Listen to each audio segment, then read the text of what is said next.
वैसे दोस्तों गुजराती में एक कहावत है, सस्तु सारू ना हो, यानी कि हर अच्छी चीज सस्ती नहीं होती। यहाँ पर सस्ते का मतलब है हमारा फास्ट फूड।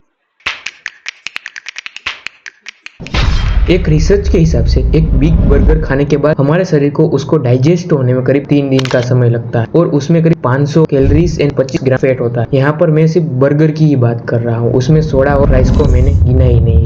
हमने अक्सर देखा है कि प्रोसेस फूड हमेशा इनएक्सपेंसिव होता है क्योंकि उसको आर्टिफिशियल बनाया जाता है, इसीलिए वे काजू बादाम सस्ते होते हैं। प्रोसेस फूड थोड़ी ना ट्री पे लटके रहते कि चलो आज पिज्जा खाने का मन हुआ तो पिज्जा के पेड़ में जाते हैं और उसको तोड़ के लेके आते हैं।